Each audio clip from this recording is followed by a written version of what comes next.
திருப்பரங்குன்றம் தீப விவகாரம் குறித்து உச்சநீதிமன்றத்தில் தமிழ்நாடு அரசு மேல்முறையீடு விரைவில் விசாரணைக்கு வரும் என எதிர்பார்ப்பு.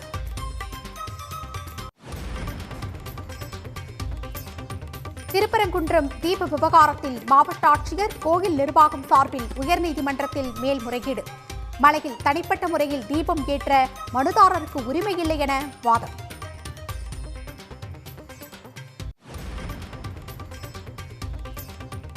உச்சநீதிமன்றத்தில் மேல்முறையீடு செய்துள்ளதால் அவகாசம் வழங்க தமிழ்நாடு அரசு கோரிக்கை. வழக்கு விசாரணையை வரும் 9ஆம் தேதிக்கு ஒத்திவைத்தது உயர்நீதிமன்ற மதுரை கிளை.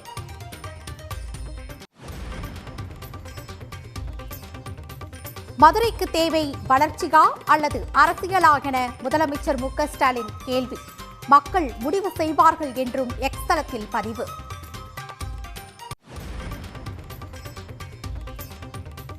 திருப்பரங்குன்றத்தில் பாஜக அழைப்பு விடுத்த கடையடைப்புக்கு மக்கள் ஆதரவு இல்லை. மத பிரச்சினை ஆக்குவதை விரும்பவில்லை என உள்ளூர் மக்கள் பேட்டி. எங்களுக்கு கடை அடைக்கணும் நோக்கமே இல்லை. ஏன்னா நாங்கள் கடை அடைக்க எங்கள் கடை போராட்டம் நாங்கள் அறிவிச்சிருக்கோம் ஏற்கனவே. அது இப்போ சாத்தியம் வியாபாரிகளுக்கு பாதிக்கிறாங்களா, இப்போ சாத்தியம் வியாபாரிக்கும் பொதுமக்களுக்கும் கார்த்திகை தீபம் இருக்கிறனால பாதிக்கும் அப்படின்னா நாங்கள் இந்த போராட்டத்தை நிப்பாட்டிச்சிருக்கோம். எதுக்காக சுரங்கப்பாதைக்கு மட்டும்தான் நாங்கள் போராட்டம் பண்ணுறோம். எங்களுக்கு தேவை சுரங்கப்பாதை எங்களுக்கு தேவை. அதுக்கு மட்டும் நாங்கள் போராட்டம் பண்ணுறோம். இது எங்களுக்கு சாத்தியப்படாது. இது கோயில் நிர்வாகத்தை சேர்ந்தது. இது பொதுமக்களுக்கு இங்கே உள்ள மக்களுக்கு சம்மந்தமே கிடையாது. வெளியூர்காரங்க கிறிஸ்தவம் பண்ணிட்டு இருக்காங்க தவிர.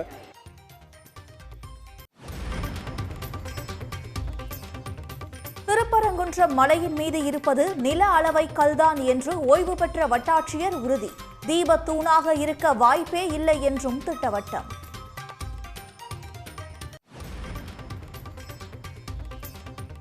தமிழ்நாட்டில் அமைதியை சீர்குலைக்க மதவாத சக்திகள் திட்டமிட்டுள்ளதாக மக்களவையில் திமுக எம்பி டி.ஆர். பாலு குற்றச்சாட்டு. நீதிபதி ஜி.ஆர். சுவாமிநாதனின் உத்தரவு தமிழ்நாட்டில் மத ரீதியிலான பதற்றத்திற்கு வழிவகுத்து உள்ளதாகவும் பேச்சு. திருப்பரங்குன்றத்தை இன்னொரு அயோத்தியாக்க மாற்ற பாஜக முயற்சி.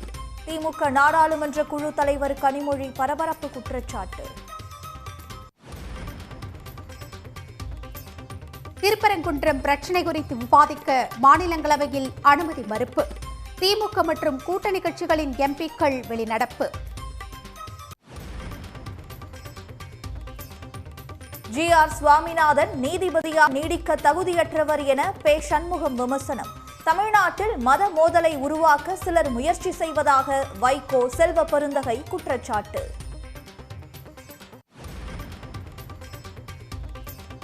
திருப்பரங்குன்றத்தில் மத நல்லிணக்கத்தை கெடுக்கக்கூடாது என டிடிவி தினகரன் வலியுறுத்தல்.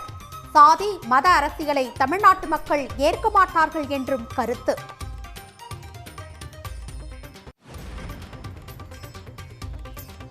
முன்னாள் முதலமைச்சர் ஜெயலலிதாவின் 9ஆம் ஆண்டு நினைவு தினம் அனுசரிப்பு. ஜெயலலிதா நினைவிடத்தில் எடப்பாடி பழனிசாமி உள்ளிட்ட அதிமுகவினர் உறுதிமொழி ஏற்பு.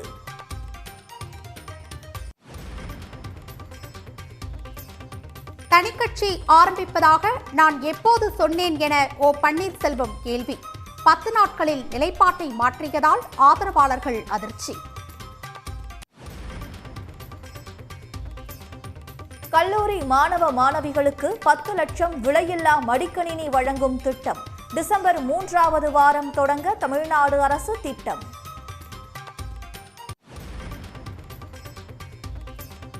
திருவாரூர் மாவட்டம் திருத்துறைப்பூண்டி அருகே வயல்வெளிகளில் வடிகாத மழைநீர். சம்பா தாளடி பயிர்கள் அழுகியதால் விவசாயிகள் வேதனை.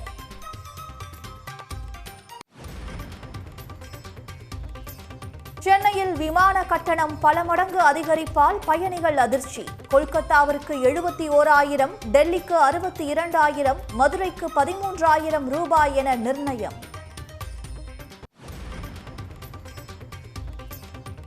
வங்கிகளின் குறுகிய கால கடனுக்கான ரெப்போ வட்டி விகிதம் 0.25% குறைப்பு. ரெப்போ வட்டி விகிதம் குறைக்கப்பட்டதை அடுத்து வீடு வாகன கடன்களுக்கான வட்டி குறைகிறது. அனில் அம்பானியின் 1120 கோடி ரூபாய் மதிப்பிலான சொத்துக்கள் முடக்கம். சென்னையில் உள்ள 231 குடியிருப்பு நிலங்கள் 7 பிளாட் வீடுகளையும் முடக்கியது அமலாக்கத்துறை.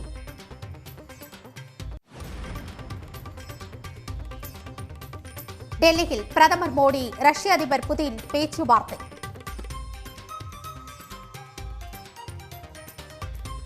இரு நாடுகளுக்கு இடையே முக்கிய ஒப்பந்தங்கள் கையெழுத்து. இந்தியா ரஷ்யா ஏற்றுமதியில் புதிய கதவுகள் திறக்கப்பட்டிருப்பதாக பிரதமர் மோடி பெருமிதம். ரஷ்யா சுற்றுலா பயணிகளுக்கு 30 நாட்கள் இலவச விசா வழங்கும் திட்டம் அறிவிப்பு. திருப்பரங்குன்றம் வழக்கை வரும் செவ்வாய்க்கிழமைக்கு ஒத்திவைத்து உயர்நீதிமன்ற மதுரை கிளை உத்தரவிட்டுள்ளது. திருப்பரங்குன்றம் விவகாரம் தொடர்பான நீதிமன்ற அவமதிப்பு வழக்கு உயர்நீதிமன்ற மதுரை கிளையில் விசாரணைக்கு வந்தது. வழக்கை விசாரித்த நீதிபதி GR சுவாமிநாதன் திருப்பரங்குன்றம் விவகாரத்தில் நீதிமன்ற உத்தரவை அமல்படுத்தாதது தொடர்பாக தமிழ்நாடு அரசுக்கு கேள்வி எழுப்பினார். ஒரே வழக்கில் 3 உத்தரவுகள் பிறப்பித்ததும் அவற்றை அமல்படுத்தாதது குறித்து அரசு தரப்பில் அறிக்கை தாக்கல் செய்யவும் ஆணையிட்டார். திருப்பரங்குன்றம் விவகாரம் தொடர்பாக உச்சநீதிமன்றத்தில் மேல்முறையீடு செய்துள்ளதால் அவகாசம் வழங்க வேண்டும் என தமிழ்நாடு அரசு சார்பில் கோரிக்கை வைக்கப்பட்டது. இதை ஏற்ற நீதிபதி வழக்கு விசாரணையை வரும் 9ஆம் தேதிக்கு ஒத்திவைத்தார். மேலும் திருப்பரங்குன்றம் சென்று அங்குள்ள கள நிலவரம் குறித்து CISF வீரர்கள் அறிக்கை அளிக்க வேண்டும் எனவும் நீதிபதி GR சுவாமிநாதன் உத்தரவிட்டார். இந்நிலையில் தனி நீதிபதியின் உத்தரவை ரத்து செய்ய கோரி மாவட்ட நிர்வாகம் மற்றும் திருப்பரங்குன்றம் கோயில் நிர்வாகம் சார்பில் மேல்முறையீட்டு மனுக்கள் தாக்கல் செய்யப்பட்டன. அதில் கார்த்திகை தீபத்தை தீபத்தூண் என்று அழைக்கப்படும் இடத்தில்தான் ஏற்ற வேண்டும் என்றோ அல்லது தனிப்பட்ட முறையில் ஏற்ற அனுமதிக்க வேண்டும் என கோருவதற்கோ மனுதாரருக்கு சட்டம், வழக்கம் மற்றும் அரசியலமைப்பு ரீதியான உரிமை எதுவும் இல்லை என தெரிவிக்கப்பட்டுள்ளது. 150 ஆண்டுகளுக்கும் மேலாக தற்போது ஏற்றப்படும் உச்சிப்பிள்ளையார் கோயில் மண்டபம் பகுதியில்தான் தீபம் ஏற்றப்படுவதாகவும் கூறப்பட்டுள்ளது. நீதிபதிகள் ஜெயச்சந்திரன், KK ராமகிருஷ்ணன் அமர்வில் இந்த மனுக்கள் விசாரணைக்கு வந்தபோது இருதரப்பு வாதங்களையும் ஏற்று விசாரணையை வரும் 12ஆம் தேதிக்கு ஒத்திவைத்து உத்தரவிட்டனர். இதனிடையே திருப்பரங்குன்றம் தீப வழக்கை அவசர வழக்காக விசாரிக்க உச்சநீதிமன்றத்தில் தமிழ்நாடு அரசு தரப்பில் முறையீடு செய்யப்பட்டது. ஆவணங்கள் சரியாக இருந்தால் வரிசை எண் அடிப்படையில் பட்டியலிடப்பட்டு 2 நாட்களில் விசாரிக்கப்படும் என தலைமை நீதிபதி சூரியகாந்த் தெரிவித்துள்ளார். மதுரை திருப்பரங்குன்றம் முருகன் கோவில் தீபத்தூண் பிரச்சனையை பேச அனுமதிக்கவில்லை என்று குற்றம் சாட்டி மக்களவை, மாநிலங்களவையிலிருந்து திமுக மற்றும் கூட்டணி கட்சி MPக்கள் வெளிநடப்பு செய்தனர். மக்களவை தொடங்கியதும் திருப்பரங்குன்றம் பிரச்சனையை விவாதிக்குமாறு திமுக குழு தலைவர் TR பாலு தலைமையிலான MPக்கள் கோரிக்கை விடுத்தனர். ஆனால் கேள்வி நேரம் முடிந்தால் மட்டுமே விவாதிக்க முடியும் என கூறி சபாநாயகர் ஓம் பிர்லா மறுத்துவிட்டார். இதைத் தொடர்ந்து திமுக MPக்கள் மைய மண்டபத்துக்குள் சென்று தொடர் முழக்கங்களை எழுப்பினர். இதனால் மக்களவையை 11:30 மணியிலிருந்து மதியம் 12 மணி வரை சபாநாயகர் ஒத்திவைத்தார்.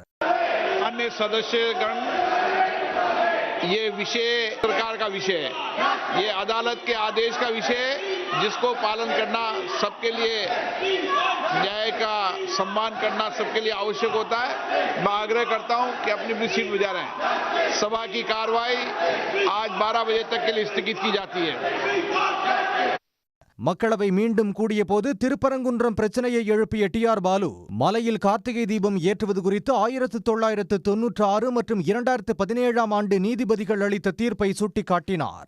ஆனால் அதற்கு எதிராக திட்டமிட்டே மத மோதலை உருவாக்க முயற்சி நடப்பதாக அவர் குற்றம் சாட்டினார். மதுரை உயர்நீதிமன்ற கிளை நீதிபதி தொடர்பாக TR பாலு கூறிய கருத்துக்கு நாடாளுமன்ற விவகாரத்துறை அமைச்சர் கிரண் ரிஜிஜு கடும் எதிர்ப்பு தெரிவித்தார்.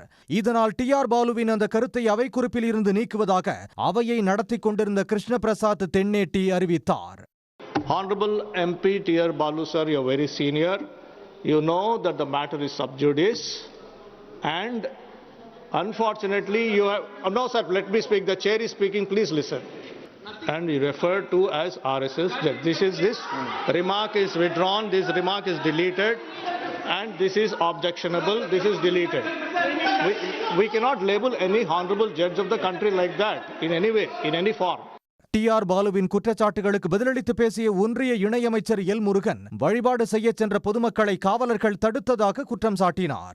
ஹைகோர்ட் ஜட்ஜ்மெண்ட் கொடுத்த பிறகு கூட ஹைகோர்ட்டினுடைய ஆர்டரை தமிழ்நாடு அரசாங்கமும் தமிழ்நாடுனுடைய காவல்துறையும் மதிக்காம அங்க போக இருந்த மக்களை தடுத்து நிறுத்தி இருக்கிறாங்க.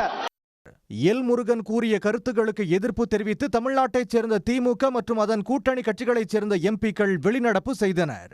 பிஜேபி அங்கே மத கலவரத்தை உருவாக்கக்கூடிய ஒரு சூழலை நாம் பார்த்து கொண்டிருக்கிறோம். அங்கு இருக்கக்கூடிய பொதுமக்களுக்கு கூட ஒரு அச்சத்தை ஏற்படுத்தக்கூடிய ஒரு நிலையை அவர்கள் உருவாக்கி இருக்கிறார்கள். நாம் கண்கூடாக அங்கே பார்க்கக்கூடிய சூழல் எப்படி இருக்கிறது என்றால், அங்கே சோஷியல் மீடியாவாக இருக்கட்டும், அங்கே இருக்கக்கூடிய பிஜேபியை சேர்ந்தவர்கள் எல்லோரும் இது இன்னொரு அயோத்தியாவாக மாற்றிவிட வேண்டும் என்று அவர்கள் முயற்சி செய்து கொண்டிருப்பது தெள்ளத் தெளிவாக தெரிகிறது. திருப்பரங்குன்றம் பிரச்சனை குறித்து பேச மக்களவையிலும் மாநிலங்களவையிலும் ஒத்திவைப்பு தீர்மானம் கொண்டுவர நோட்டீஸ் அளித்த போதும் அதை ஏற்காததால் மாநிலங்களவையில் இருந்தும் திமுக எம்பிக்கள் வெளிநடப்பு செய்தனர். தங்கள் பிரச்சனையை இரு அவை தலைவர்களும் காது கொடுத்தே கேட்பதில்லை என்று திருச்சி சிவா குற்றம் சாட்டினார். ஆக எங்கள் மாநிலத்தை பொறுத்தவரை இஸ்லாமியர்கள், இந்துக்கள், கிறிஸ்தவர்கள் என்று எந்த பேதமும் இல்லாமல் எல்லோரும் ஒற்றுமையாக வாழ்கிற அந்த மாநிலத்தில் தேவையில்லாமல் ஒரு பிரச்சனையை கிளப்பி அதன் மூலமாக அரசியல் ஆதாயம் தேட பாரதிய ஜனதா முயல்கிற போது அதை தடுக்க வேண்டிய, இந்த மாநிலத்தினுடைய ஒற்றுமையும் அமைதியையும் நிலைநாட்ட வேண்டிய பொறுப்பு தமிழ்நாட்டினுடைய முதலமைச்சர் தளபதி மு.க. ஸ்டாலின் அவர்களுக்கு இருக்கிறது. பொறுப்புணர்ச்சியோடு அதை நிறைவேற்றி கொண்டிருக்கிறார்.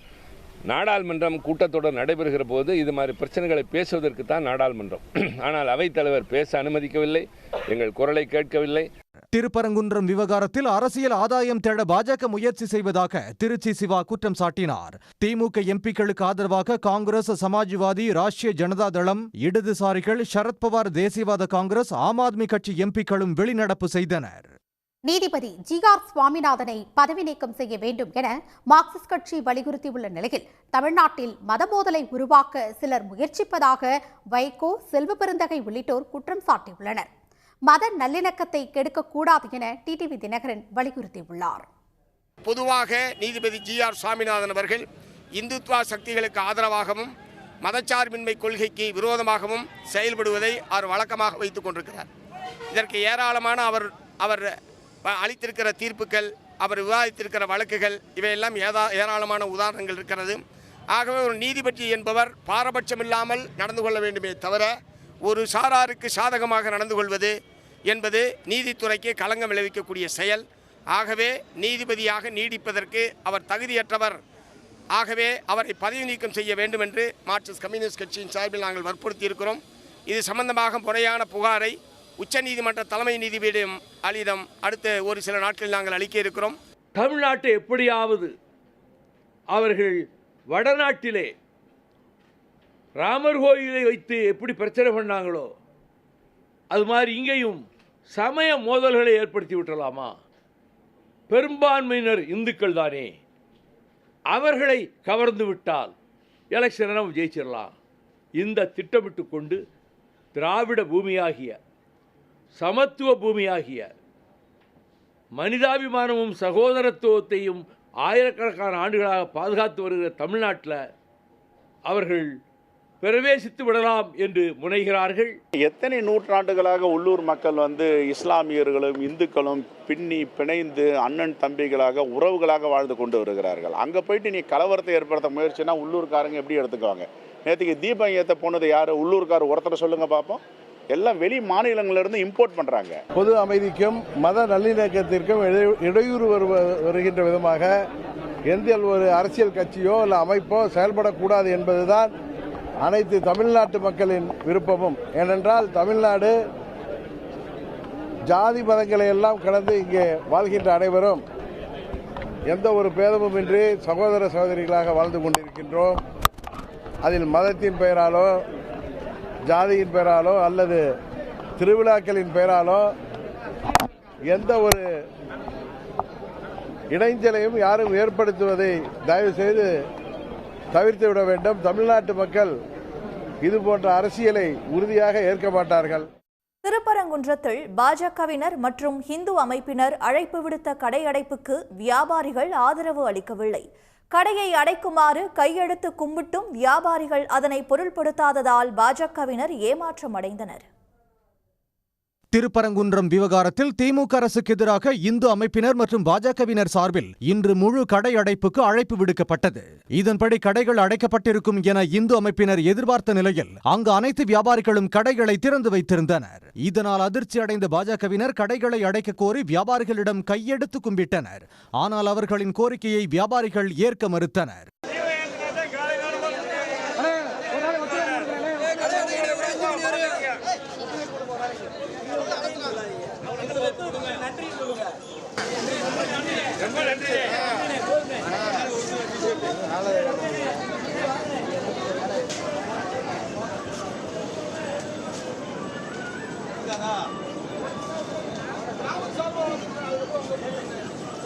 திருப்பரங்குன்றம் அமைதியாக இருப்பதாகவும் இதனால் கடையடைப்பு தேவையில்லை எனவும் வியாபாரிகள் தெரிவித்துள்ளனர். எந்த பிரச்சனையுமே கிடையாது, எதுவுமே கிடையாது, அமைதியாக தான் இருக்குது.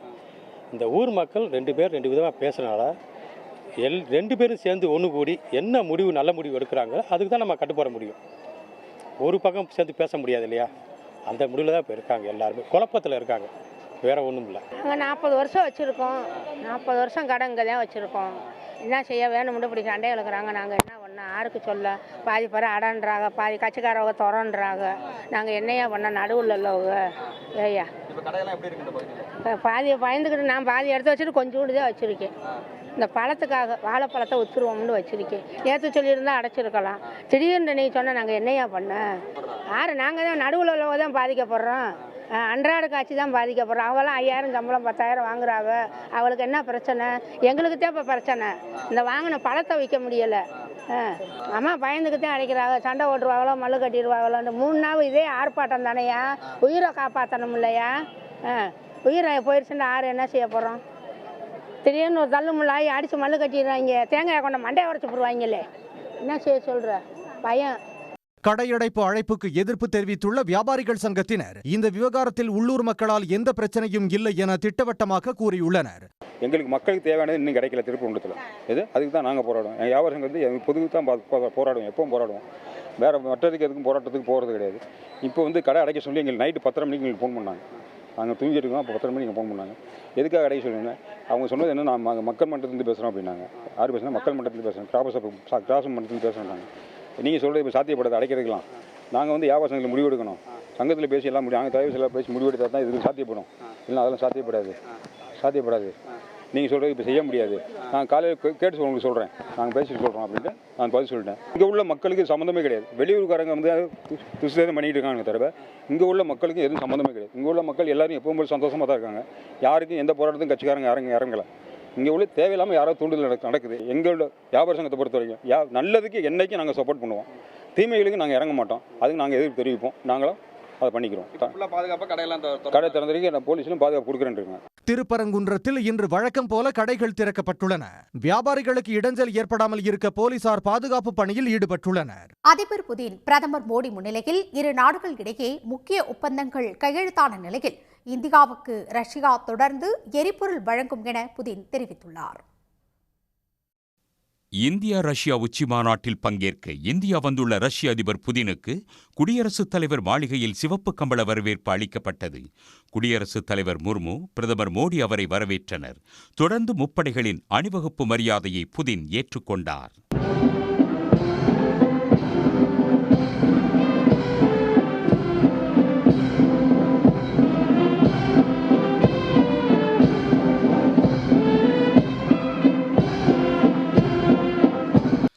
பின்னர் ராஜபாதையில் உள்ள மகாத்மா காந்தியின் நினைவிடத்துக்கு சென்ற புதின் மலர் தூவி மரியாதை செலுத்தினார்.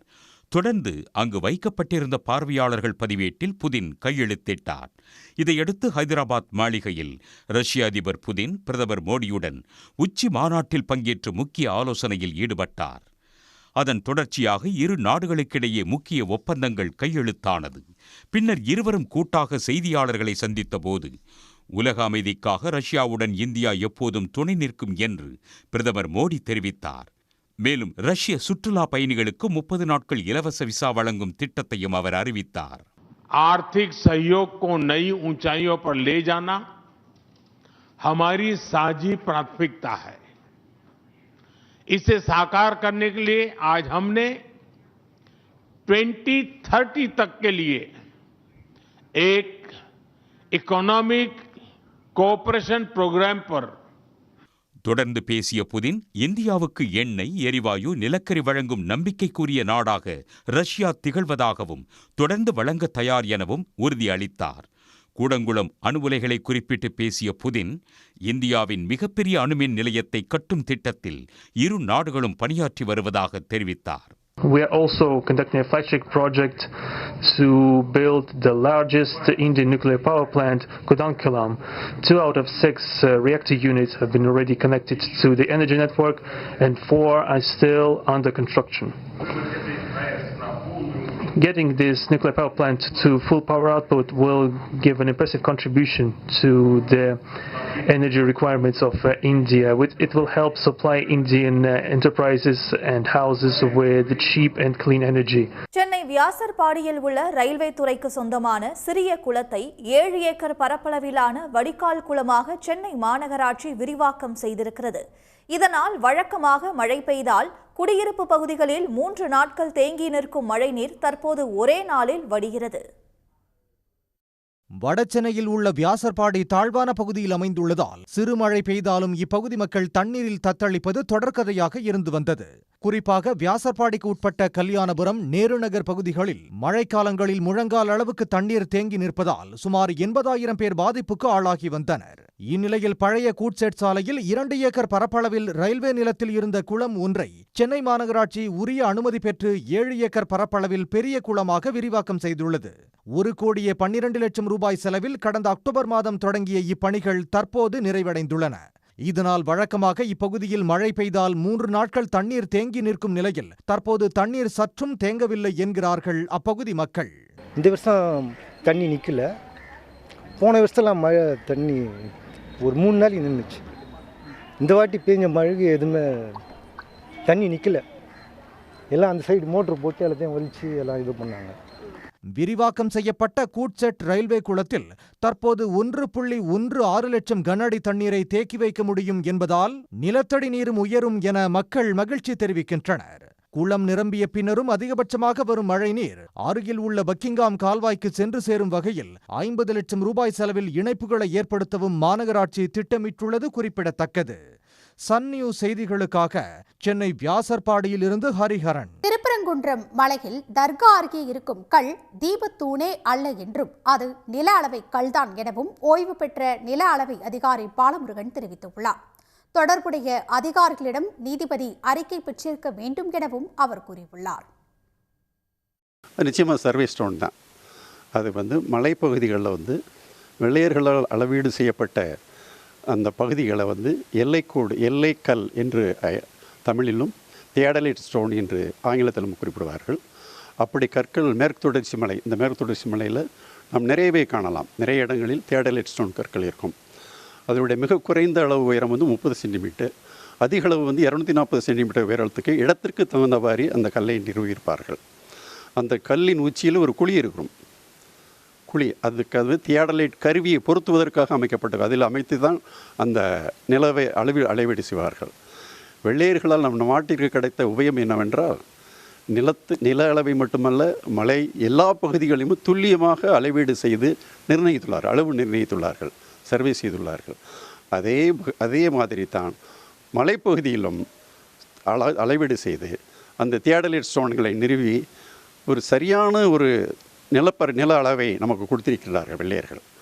அந்த இதில் வக்கீல் வாஞ்சிநாதன் அவர்கள் கூறியபடி அந்த கல் சர்வே கல் தான். அது பேர் தியாடலைட் ஸ்டோன் என்று பெயர். பொதுவாக கிராமங்களில் எங்கே கல்ல குழி இருந்தாலும் எண்ணெய் ஊற்றி நெருப்பு வச்சு விளக்கேற்ற வழக்கம்தான். இது ஒரு கோயில் பகுதியில் இருக்குது, கோயிலுக்கு முன்னாடி இருக்குது. அப்படிங்கும்போது அதை பயன்படுத்தியிருக்கலாம். ஆனால் பரம்பரை எனக்கு தெரிந்த அளவுக்கு அங்கு தீபம் ஏற்றின மாதிரி தெரியலை. ஏன்னா புதிதாக இப்பொழுது இந்த தீபம் ஏற்றுகின்ற வழக்கத்தை கொண்டு வந்திருக்கிறார்கள். நீதிபதி கூட இதற்கு முன்னதாக நில அளவைத்துறையினர், மாவட்ட ஆட்சியர் அவர்களை அழைத்து அந்த பகுதியை தணிக்கை செய்து ஒரு அறிக்கை பெற்றிருக்கலாம். அறிக்கை பெற்றிருந்தால் அது சம்பந்தமான உண்மை நிகழ்வுகள் தெரிந்திருக்கும். எனவே அது நில அளவை கல்லாக இருக்கும் பொழுது அதில் தீபக்கல்லாக இருப்பதற்கு வாய்ப்பில்லை. தமிழ்நாடு கடந்த 4 ஆண்டுகளில் மின்னணு துறையில் இந்தியாவின் தலைநகரமாக மாறியிருப்பதாக முதலமைச்சர் மு க ஸ்டாலின் தெரிவித்துள்ளார். காஞ்சிபுரம் மாவட்டம் பிள்ளைப்பாக்கம் சிப்காட் தொழிற்பூங்காவில் 1000 கோடி ரூபாய் முதலீட்டில் 830 பேருக்கு வேலைவாய்ப்பு அளிக்கும் பாரத் இன்னோவேட்டிவ் கிளாஸ் டெக்னாலஜிஸ் நிறுவனத்தின் புதிய மின்னணு கண்ணாடி உற்பத்தி தொழிற்சாலையை முதலமைச்சர் மு க ஸ்டாலின் தொடங்கி வைத்தார். கடந்த ஆண்டு 1000க்கும் மேற்பட்ட நிறுவனங்களுடன் புரிந்துணர்வு ஒப்பந்தம் போடப்பட்டு அதில் 80% திட்டங்களை செயல்பாட்டுக்கு கொண்டு வந்துள்ளதாக கூறினார். ஒட்டுமொத்த இந்தியாவில் மின்னணு துறையில் தமிழ்நாட்டின் பங்கு 41% உள்ளதாக குறிப்பிட்ட மு க ஸ்டாலின் மின்னணு துறையில் இந்தியாவின் தலைநகரமாக தமிழ்நாடு மாறி உள்ளதாக பெருமிதம் தெரிவித்தார். கடந்த 4 ஆண்டுகளில் எலக்ட்ரானிக்ஸ், ஜிசிசி, R&D போன்ற துறைகளில் மகத்தான வளர்ச்சியை சாதிச்சிருக்கிறோம். எலக்ட்ரானிக்ஸ் துறையில் $14.65 பில்லியன் பொருட்கள் ஏற்றுமதியோட இந்தியாவிலே நம்பர் 1 இருக்கிறோம். ஒட்டுமொத்த இந்தியாவோட எலக்ட்ரானிக்ஸ் எக்ஸ்போர்ட்டில் நம்மளோட பங்கு 41%.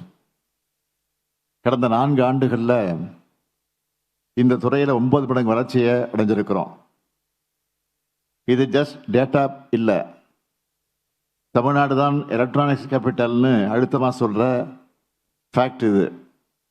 மின்னணு பொருட்கள் உற்பத்தியை அடுத்த நிலைக்கு கொண்டு செல்லும் விதமாக ஒன்றிய அரசுடன் இணைந்து ஸ்ரீபெரும்புதூர் பிள்ளைப்பாக்கத்தில் 440 கோடி ரூபாய் முதலீட்டில் மின்னணு தயாரிப்பு தொகுப்பு துவக்கப்பட உள்ளதாகவும் ஸ்டாலின் கூறினார்.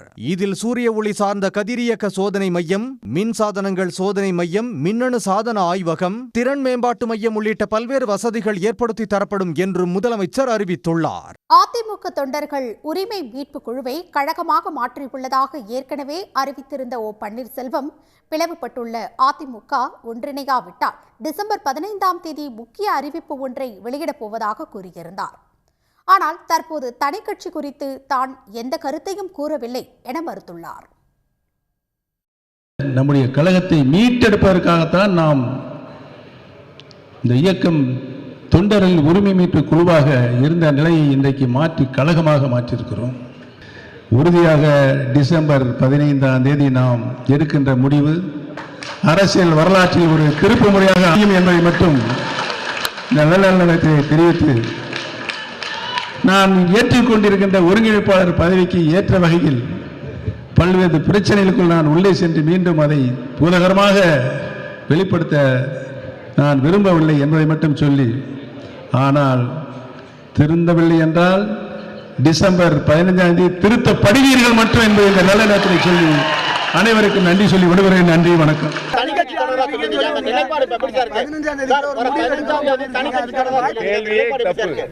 கேள்வியே தப்பு. நான் எந்த சூழ்நிலையும் எப்பொழுதும் தனி கட்சி ஆரம்பிப்பேன் என்று சொல்லவில்லை. நீங்கள் கேள்வி கேட்பதை தவிர்க்கவும்.